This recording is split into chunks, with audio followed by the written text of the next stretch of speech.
Question about running backs. Outside of Jonathan Brooks, this is kind of a weird draft. Is it because the running back has been de-emphasized in the league, or is it just the fact that we don't have a bunch of studs? And Brooks is coming off his own surgery issue too, and yet he's going to be viewed as a number one pick somewhere on that board on Thursday. What's happened to the running back position, or is it just a weird year? Well, I think it's both. Two things, can be true, and I think there's two things. I think unless you get a Saquon Barkley type of a running back, somebody that's that good that you're going to take him high in the draft, you're probably not seeing a first round pick hardly anymore in the running back area.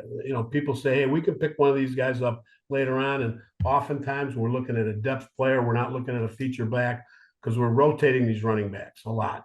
Typically, you've got a three back running back room, and you got one guy that's Mr. Inside, one guy that's Mr. Outside, a guy that's a great third down back, a receiver.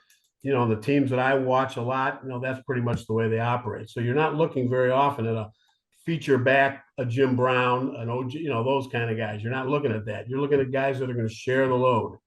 And, this is a year that you've got the best running back in our mind is Jonathan Brooks, as you said.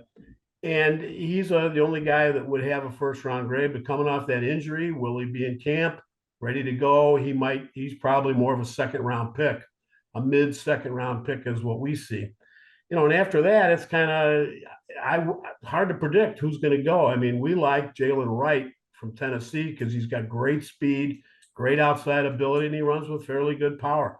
We're very high on BlakeCorum, higher than I'm sure everybody else. We just think he makes plays. He's one of those guys that doesn't have great skill, comparatively speaking, doesn't have the greatest speed in the world, but the kid just knows how to pick a crease and make a play, and he runs hard.